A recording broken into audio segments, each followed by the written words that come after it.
achei o versículo. Sabia que era Efésios.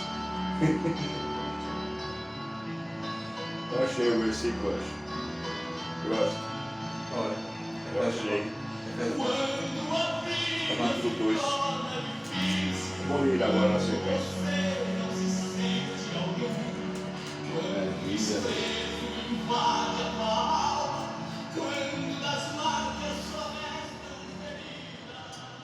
Oh, graças a Deus. Estamos já para a segunda parte, né? Não é assim, Juninho?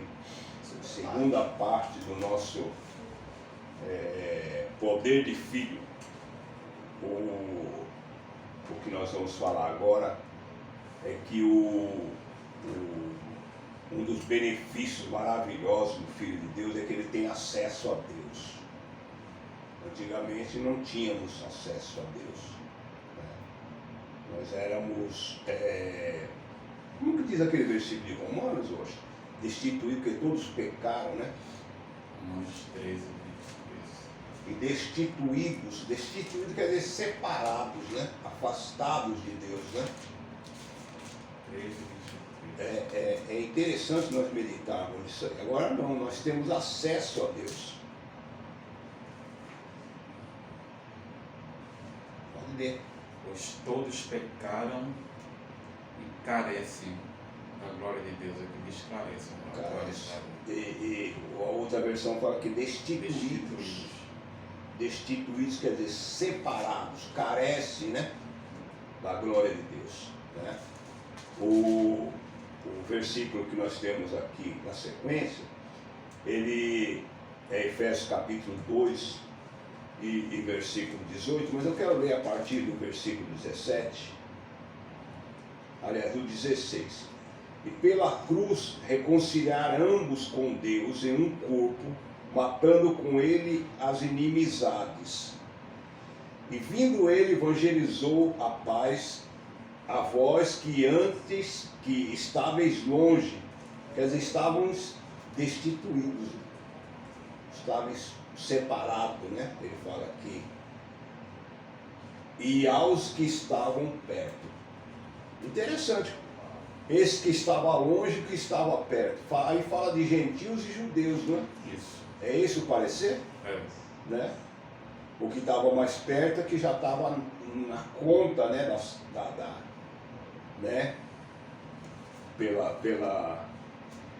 E depois ele fala assim, porque por ele ambos temos acesso ao Pai. Ambos quer dizer gentios e judeus. Concorda comigo? Ambos temos acesso ao Pai em um mesmo Espírito, assim que já não sois estrangeiros, concorda aí, Augusto? Nem forasteiros, mas concidadãos dos santos e da família de Deus. Eu sabia que estava aqui. Entendeu? Eu sabia que o versículo estava por aí. Lembra que eu falei? Efésios 2? Eu falei, está lá no livro de Efésios. Porque é um tema recorrente, né? É um assunto recorrente e a gente não tem como ficar assim tão perdido, né? É maravilhoso isso aqui, rapaz. Ambos temos acesso ao Pai. Ele não descarta Israel, porque lá naquele versículo que nós lemos lá em João, ele fala assim, veio para os que era seu, mas os seus, né, os rejeitaram, né? E todos quanto receberam, deu-lhes o poder de serem feitos filhos de Deus. Uma pessoa que não tem assim uma certa intimidade com as Escrituras, dá a impressão que Deus rejeita Israel aí, não é, o Washington? E aqui ele já traz Israel para perto dele, ele fala assim, né? Porque por ele ambos temos acesso ao Pai. Esse ambos significa gentios e judeus. Concorda comigo? Exatamente. Queria que você fizesse um breve comentário sobre isso aí. Porque dá uma impressão que ali em João capítulo 1, versículo 12, que ele coloca Israel lá no canto, né? Mas não é assim. Não é. Tudo aconteceu também para que Cristo viesse a ser crucificado. Sabe, tudo ali já estava no plano de Deus, o próprio Israel também rejeitar Cristo, para que Cristo fosse assim crucificado e cumprisse a missão que o Pai tinha determinado desde o princípio da criação. E nós temos que entender que, embora Deus, naquele momento, Israel ficou tanto que separado por conta dos gentios, mas era o plano de Deus salvar os gentios. Correto. Porque existia entre os judeus aquele pensamento de que os gentios eram considerados imundos, que os gentios não eram considerados povo de Deus. Você vê como nós lemos lá a questão lá de Pedro com Cornélio, que Pedro demorou a aceitar. Deus teve que mostrar para ele uma visão, revelação, mostrou, ele foi, mas lá na frente está Pedro lá dissimulando. Quando chegava alguém da parte de Tiago, que era da igreja de Jerusalém, ele não comia com os gentios. Quando não tinha ninguém da parte de Tiago, estava ele lá junto com os gentios. Mas quando Paulo viu aquilo ali, Paulo disse: não, isso aí está errado. Está errado. E Paulo teve que dar uma dura nele, porque ele estava criando uma divisão na igreja. Porque a igreja ela é composta tanto de judeus convertidos, como também de gentios. A igreja é composta pelos ambos os povos. Então nós temos que entender que Deus não faz acepção de pessoa com relação à salvação. Deus quer que todos sejam salvos. E a gente vê que o próprio Deus, o Deus que muitos dizem que era cruel no Antigo Testamento, o Deus que muitos ateus aí, blasfemadores se levantam contra ele, que diz que ele era cruel, que ele fazia isso e aquilo, era o Deus de grande misericórdia do Antigo Testamento, que salvou Nínive, que salvou Ruth, que salvou Raabe, e que salvou outras pessoas, que você vê que quando Israel saiu do Egito, teve muitos egípcios que saíram ali junto com Israel também. E o próprio Deus mostrou misericórdia para os gentios. E participaram da salvação. Participaram também, foram redimidos. Então essa ideia de dizer que os gentios eram um povo e tal, que já era o povo escolhido, que a gente não merecia nada, esse pensamento ele cai por terra dentro da própria revelação. O próprio Paulo fala isso aqui em Romanos, no capítulo 15, em versículo 8, e 9 e 10. Vou ler aqui esse versículo. Diz assim: digo, pois, que Cristo foi constituído ministro da circuncisão em prol da verdade de Deus, para confirmar as promessas feitas aos nossos pais, de que Deus ia enviar Jesus através de Israel, que a lei seria dada através de Israel. E ele continua: e para que os gentios glorifiquem a Deus por causa da sua misericórdia, como está escrito: por isso eu te glorificarei entre os gentios e cantarei louvores ao teu nome. E também diz: alegrai-vos, ó gentios, com seu povo. E ainda: louvai o Senhor, vós todos os gentios, e todos os povos o louvem. Também Isaías diz: haverá raiz de Jessé, aquele que se levanta para governar os gentios, e neles os gentios esperarão. Veja que havia essa... Os gentios esperarão. Havia esse plano, essa de Deus, promessa de alcançar os gentios. Porque nós temos que entender que Deus, ele ama o homem, independente da sua nacionalidade. Deus ama todos. Então esse pensamento... Israel era só um detalhe. Israel foi porque ele escolheu Israel para ser modelo, porque as outras nações estavam tudo fora, estavam vendo paganismo, desobedecendo a ele, então ele teve que escolher uma nação para poder, através daquela nação, trazer salvação. Não que era uma acepção ali, né? Não que era uma acepção. Deus não faz acepção de pessoas. Interessante. Lá em Hebreus, ele chama os gentios para que nós fôssemos filhos, e irmãos, né? Interessante. Capítulo 2, versículo 10 e 11, ele fala assim: porque convinha que aquele para quem são todas as coisas, e mediante quem tudo existe, trazendo muitos filhos à glória. Muitos filhos à glória. Nota aí que mais uma vez aí o nome filhos, né? Consagrar-se pela aflição, pelas aflições, o príncipe da salvação deles. Porque assim, o que santifica como o que são santificados são todos de um, por cuja causa não se envergonha de lhe chamar irmãos. É maravilhoso, não vai ser? Jesus não se envergonha de nos chamar de irmãos. Privilégio. É um privilégio muito grande. A pessoa não era nada, né? Jogado lá no pecado. E, como diz lá em Romanos, né? Que ele nos amou primeiro, né? Nós estávamos ainda mortos, né? Nos nossos pecados, e ele nos chamou. Concorda comigo? E ele nos trouxe, nos colocou numa posição. E é isso lá que em Hebreus também, no capítulo 6, ele fala, fez nos acertar, né?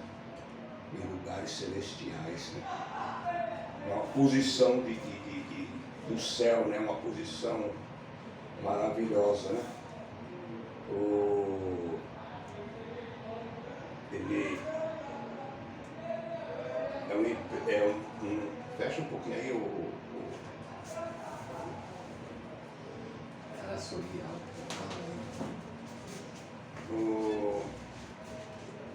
Mateus 23 e 8. Mateus 23 e 8.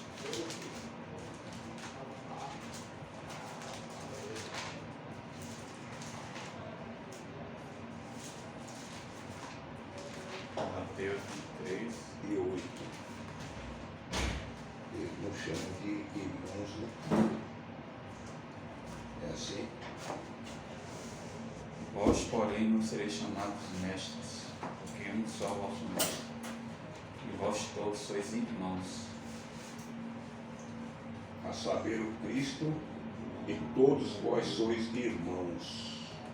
Irmãos. É daí que nasce o nome, o costume dos crentes chamar um ao outro de irmão, né? Isso. Irmão. Ele nos chama para a família. Então é muito legítimo falar que a pessoa, para entrar para a salvação, precisa aceitar a Jesus como seu Salvador, reconhecer o sangue de Jesus Cristo na cruz do Calvário e posteriormente ser chamado de irmãos, né? Concorda comigo? É uma intimidade muito grande, muito maravilhosa, é um privilégio muito grande, né? E a gente deve a cada dia, a cada momento, valorizar isso aí, né? O privilégio, né? Ele nos tirou. E interessante que essa promessa é muito maravilhosa. Eu queria que você lesse lá em 1 Samuel capítulo 2, a oração de Ana, né? Eu acho lindo aquilo ali. E eu toda a vida eu vi essa oração de Ana, e uma oração profética. Concorda comigo? Capítulo 2, sim. Capítulo 2, versículo de número 6 ao versículo de número 8, por favor. O Senhor é o que tira a vida e a dá, faz descer a sepultura e faz subir. O capítulo 2? Faz subir dela. O Senhor empobrece e enriquece, abaixa e também exalta. Levanta o pobre do pó e desde o montouro exalta o necessitado, para o fazer assentar entre os príncipes, para fazer herdar o trono de glória. Porque do Senhor são as colunas da terra, e assentou-se sobre elas o mundo. que ele guarda os pés de seus santos, porém os perversos emudecem nas trevas da morte. Amém. Até aí. É profundo isso aí, né? É profético isso aí, não é? Levanta lá, o camarada não era nada e daqui a pouco ele está lá colocado, lá em cima. Ele é privilegiado. Ele nos deu o poder, né, de serem chamados filhos de Deus. É interessante. É interessante também que Israel nunca aceitou esse título, né, o filho de Deus, né?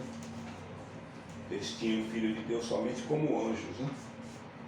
Por isso que a igreja é um mistério até hoje.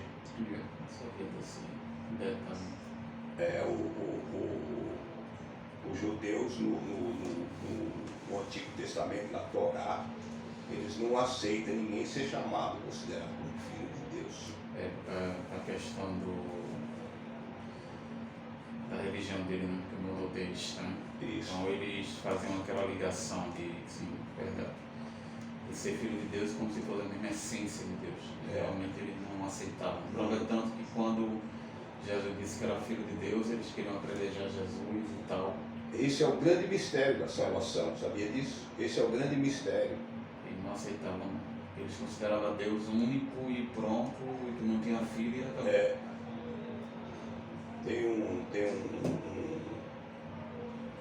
Tem uma profecia, né? Acho que é de Isaías, que fala que Deus é único, né? Ele é único. Então o judeu ele tem aquilo ali. Inclusive um dos fatores acusatórios de Jesus foi que ele foi chamado filho de Deus. Quando ele fala que ele era filho de Deus, os sacerdotes rasgam as vestes e ele fala, agora sim, agora nós pegamos ele, e ele blasfemou realmente contra Deus, que na lei judaica, mosaica, só era filho de Deus mesmo, que era considerado como filho de Deus, era somente os anjos. Entendeu? Agora, homem carnal não poderia ser filho de Deus. Entendeu? Por isso que às vezes tem pessoas que é crente e não sabem o privilégio que lhe foi dado, né? Não, acho que concorda comigo? Não sabe, não tem conhecimento da profundidade, da maravilha, né, que lhe foi concedida, né? Porque hoje, infelizmente, pastor, o evangelho, como a gente falou no início, a gente pontuou, isso é uma coisa muito relativa. As pessoas não dão mais valor ao sagrado, não dão mais valor às prerrogativas que Deus deu a ele. Se tornou uma coisa comum. As pessoas hoje, fulano é o que é gospel, hoje é dessa história de gospel. Então se torna uma coisa comum e as pessoas se esquecem de onde eles vieram, o que Deus fez, que Deus transformou, colocou eles em posição de destaque, deu o título, e hoje as pessoas tratam o sagrado, o evangelho, como algo totalmente relativado. E isso é muito perigoso, muito mesmo. É verdade. Ele nos chama de uma maneira muito maravilhosa e nos coloca numa posição muito linda, né? O 2 Coríntios capítulo 8, versículo 9. Já estamos encerrando. Estamos Coríntios 8 e 9.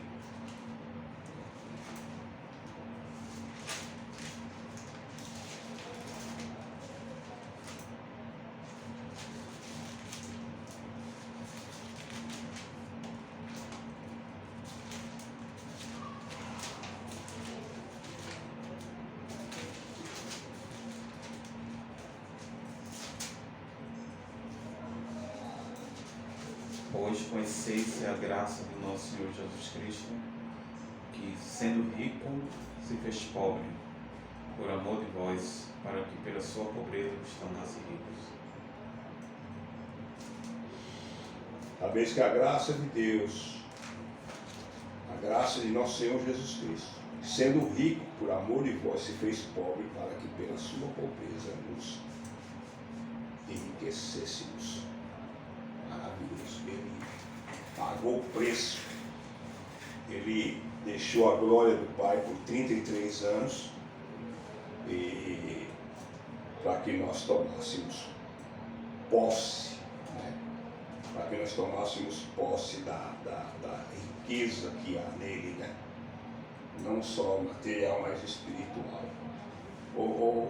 Você concorda que a pessoa que tem uma intimidade com Deus, bem íntima com Deus, que tomou posse como filho, ele percebe que ele está filho ainda, ou ele deixou de ser filho? Como que você vê isso? Eu acredito que quando a pessoa tem uma comunhão com Deus, ele percebe sim que ele é filho de Deus.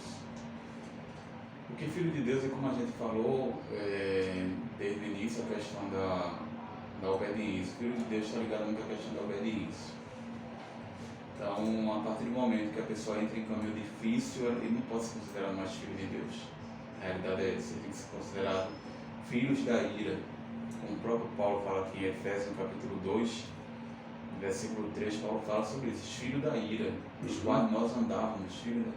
Então, se a pessoa sai do caminho e começa a se desviar, começa a desobedecer a Deus, ele é considerado filho da ira. Mas quando ele está ali obedecendo a Deus, mesmo na fragilidade, ele tem a consciência que ele é filho de Deus. Mesmo com toda a fraqueza, ele tem aquela consciência que ele é filho de Deus. Mas o que é que acontece na prática? Muitas vezes a pessoa sai do caminho de Deus, entra por caminhos difíceis, aí ele quer ser considerado filho de Deus. Mas essa arrogância que separa ele de Deus. Exatamente. Essa prepotência. Exatamente. Porque ele vai estar, mas eu sou filho de Deus, eu sou filho de Deus. Você é filho do diabo, infelizmente.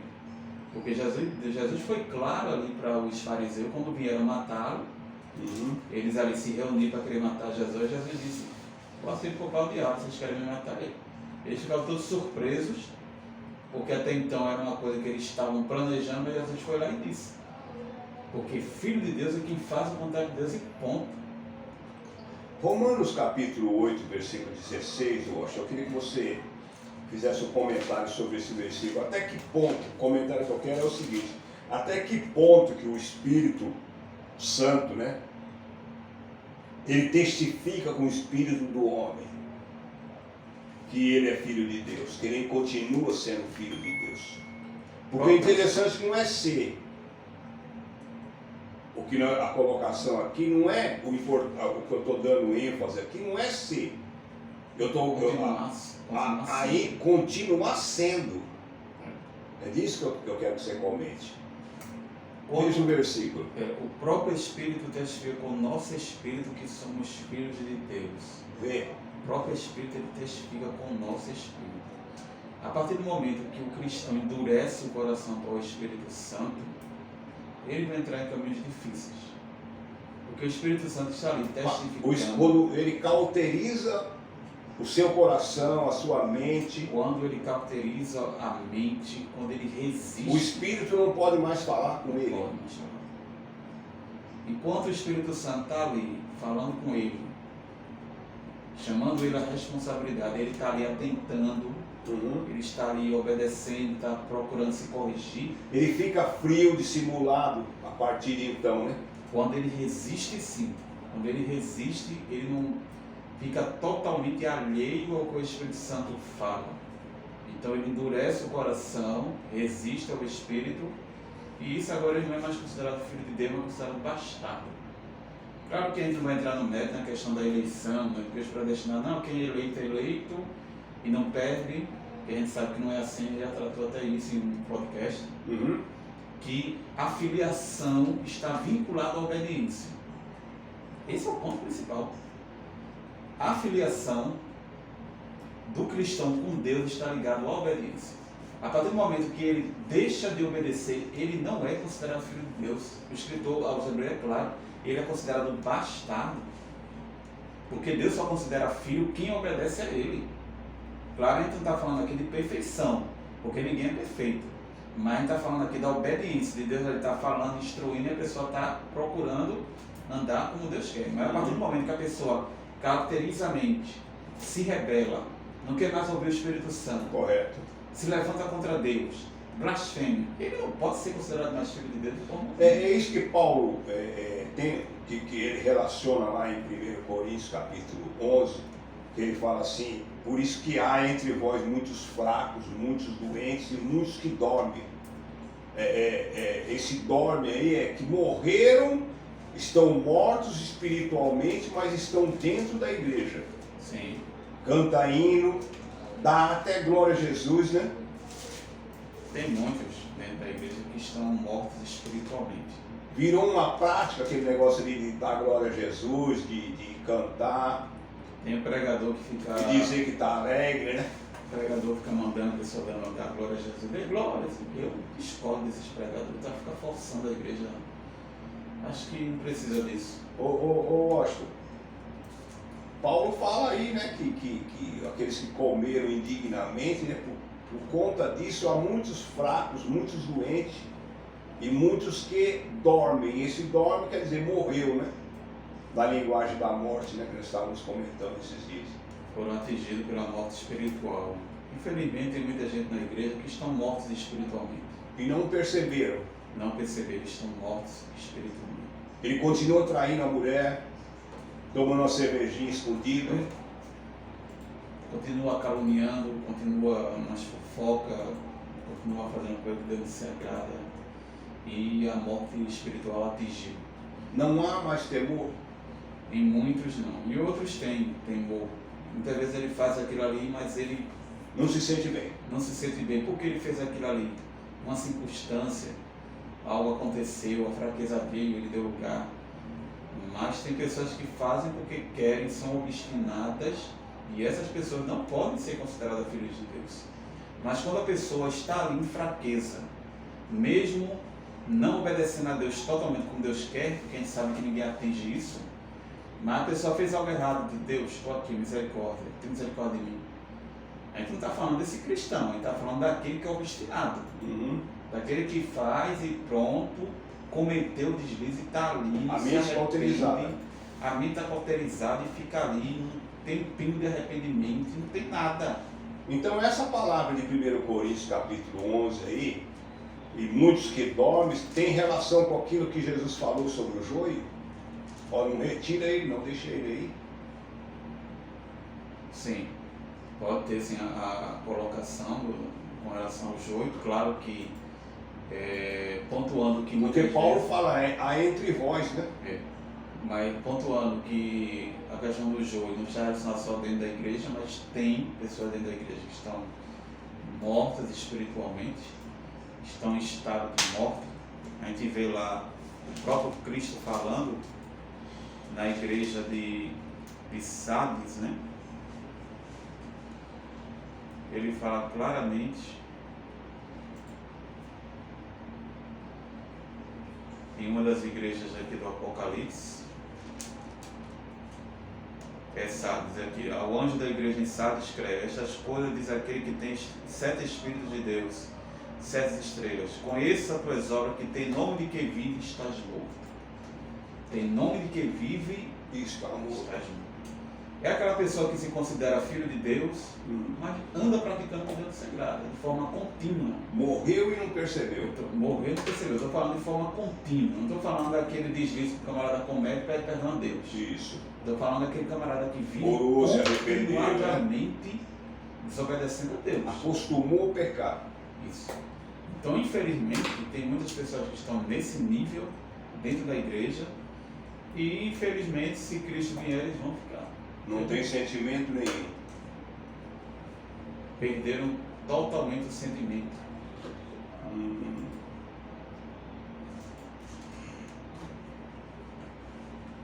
O filho de Deus, ele passa a ser, como filho, ele tem direito à herança do pai, né? Leia aí o versículo 18 para nós, por favor, já encerrando. De quê? 18 não, 17. Romanos, hein? de Romanos 8. Nós estamos encerrando. Ele passa a ter o privilégio de ser herdeiro, né? De ter direito à herança, né? Ora, se somos filhos, somos também herdeiros, herdeiros de Deus e co-herdeiros com Cristo. Se com Ele sofremos, também com Ele seremos glorificados. Que coisa maravilhosa, hein? Se nós somos filhos, somos logo herdeiros, também herdeiros de Deus e co-herdeiros de Cristo. Quer dizer, nós vamos herdar tudo aquilo que Deus, que Jesus herdou e está herdando, né? No caso, nós estamos aqui ainda, mas nós temos essa esperança de Rapaz, que posição em que ele coloca a gente junto com Jesus para herdar o que é de Deus? Colocou no mesmo nível, né? Ele coloca nós no mesmo nível, né? E herança. Ou você concorda que tem muitos cristãos que nesse tempo presente ainda não percebeu o que ele é?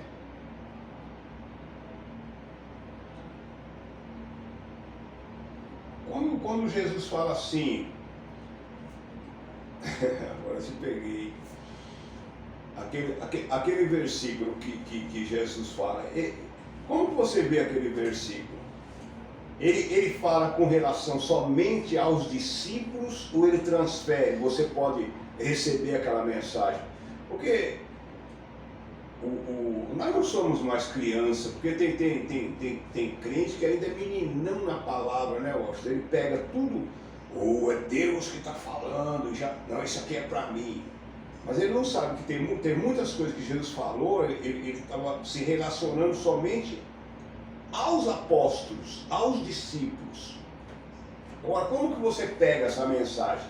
Eu não vos chamarei mais servos, mas amigos. Como que você vê isso aí? Quando ele fala aquilo ali, a gente tem que... Eu posso receber aquilo para mim?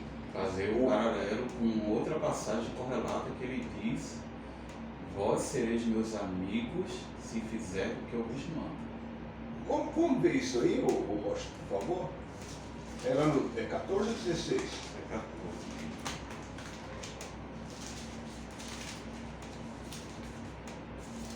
Já que nós estamos falando dos privilégios de filho, né?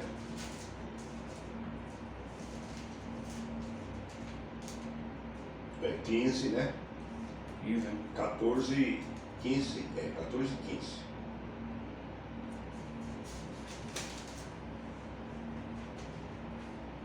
Porque a gente estava ficando velhinho assim, mas não Se esquece. minha mais, guardarei o teu mandamento.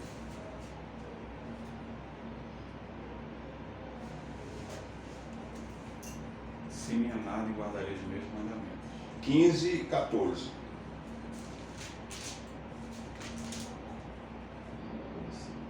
Vós sois meus amigos, exatamente, se fizeram o que eu vos mando. Então, quando Jesus fala que os discípulos seriam chamados não mais servos, mas amigos, ele está pontuando isso de forma paralela. Porque Jesus só considera amigo dele Eu posso tomar essa honra para mim? se a gente obedecer, sim. É mesmo, Washington? Sim. Você vê desse jeito Se a também? gente obedecer, sim. A gente pode ser considerado amigo de Deus. Se obedecer. Porque eu já conversei com cristãos, que ele falou, não, isso se refere aos apóstolos, aos discípulos. Não, forma não. Eu não quis discutir e tornar tumultuada a conversa, mas eu fiquei com o pé atrás. Eu falei, eu não vejo assim, eu vejo que se eu obedecer, eu também posso tomar essa honra. Concorda? Sim. Você também vê desse jeito, né? Vejo desse jeito. Porque, infelizmente, tem muita gente dentro da igreja que tem aquela visão de Israel como um povo exclusivo de Deus, aquele povo especial. E quando a gente vê que, na verdade, não era bem assim. Se bem que no caso aqui já eram os apóstolos. Já. Não, os apóstolos não são judeus? São judeus. Só que nós temos que eles entendem que aqui era uma classe exclusiva, né? exclusiva de Deus. Que Deus ia trazer um privilégio para ali. O próprio Paulo ele derruba isso lá em Gálatas, quando ele fala de Abraão, da semente de Abraão. Ele derruba isso lá em Gálatas, no capítulo 3. Vamos ver esse texto.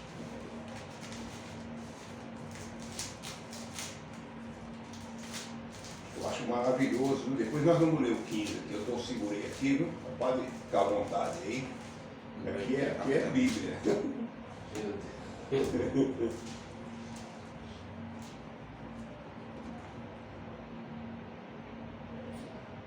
Ora, as promessas foram feitas a Abraão e ao seu descendente. E não diz, e os descendentes, como se falando de muitos, porém como de um só. E o teu descendente, que é Cristo. Olha.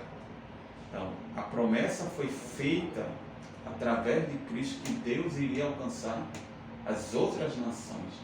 Prova tanto que Paulo vai falar depois que os filhos de Deus não são apenas da circuncisão, mas todo aquele que obedece a Deus também é considerado filho de Deus. Vamos voltar ao texto, né? Isso. João 15, né? 15. E ele fala, já não vos chamarei servos. Olha que privilégio, rapaz. Porque tem gente que quando eu já vi até alguém pregar, não, irmão, você tem que ser servo. Aqui ele nos coloca numa posição mais elevada ainda do que servo. É lindo, não é isso aí, eu acho? Já não mais chamarei servos, porque o servo não sabe o que faz o seu senhor, mas tenho-vos chamado amigos, porque tudo quanto ouvi de meu Pai vos tenho feito conhecer. Isso fala de intimidade, né? Fala de proximidade, fala de comunhão estreita com Jesus. Então eu também, igual você falou, você concordou aí, eu também concordo que essa honra aqui não é somente para aquele grupo de discípulos que foi dirigido primeiramente a essas palavras. Eu também recebo isso aqui para mim. E quanto mais comunhão você tem com Deus, Deus faz se revelar a você as coisas ocultas, né? É onde cumpre a palavra do profeta, né? Clama a mim, responder-te-ei e anunciei coisas grandes e firmes que tu não sabes. Amém? Aleluia. Estamos encerrando, né, Washington? Gostou dessa última aí? Maravilhoso, não é? É forte. Eu não sei porque eu acho tão lindo, tanto é que eu até grifei aqui. E tem gente que acha uma honra, né? E é mesmo uma honra ser servo de Deus, né? Agora a gente passou ainda numa posição mais elevada. Amigo de Deus. Que Deus abençoe a sua igreja. Que nós podemos tomar posse do poder de filho, né? Poder de filho. Todos que receberem a Jesus como seu Salvador, podem se chamar-se legitimamente como filho de Deus, né? Deu-lhes o poder de serem chamados filhos de Deus, que não nasceram da vontade do varão, né? Nem do sangue, mas nasceram diretamente de Deus, né? Nasceram diretamente da palavra, amém? Nasceram do Espírito.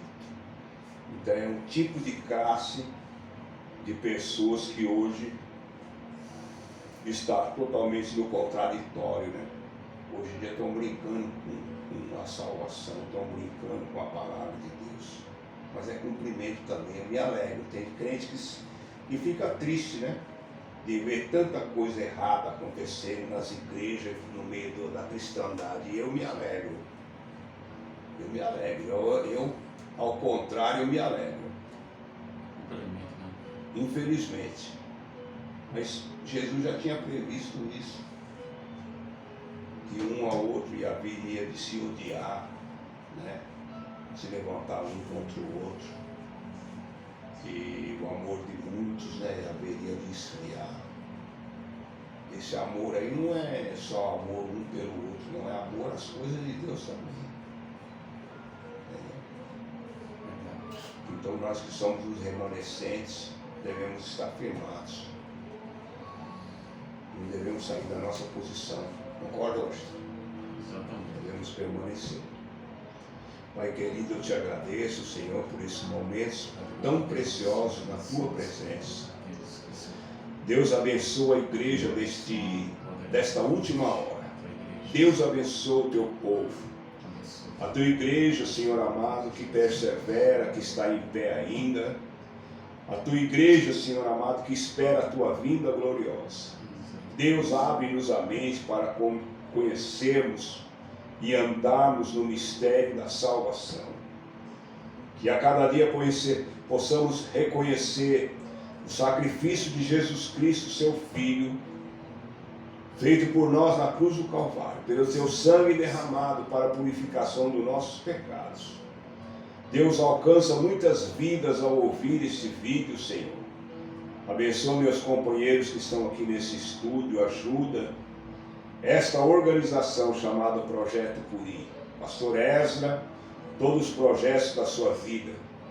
O seu filho, Senhor amado, que está nascendo, já nasceu. Ajuda, dai vitória, meu Pai amado, ao teu filho. Ajuda, Senhor, dai graça, pelo amor do teu nome. Pastor, nosso querido irmão Joaquim, oh, aleluia, ajuda ele, Senhor. Tu sabes a luta e as batalhas de cada dia. Todos os coordenadores, Senhor amado, deste projeto. As vidas que estão jogadas nas drogas, no pecado, nas ruas, traga, Senhor, usa os teus filhos, Senhor, para a restauração nesse lugar. Tudo isso nós te pedimos e te louvamos em nome de Jesus. Amém. O grande amor de Deus, que a graça do Senhor Jesus Cristo, as santas e benditas consolação do querido Espírito Santo, seja com toda a igreja de Deus e todos dizem amém. Amém. Amém. Você fala, próxima semana tem mais, a partir das 7 horas. Maravilha. Já desligou?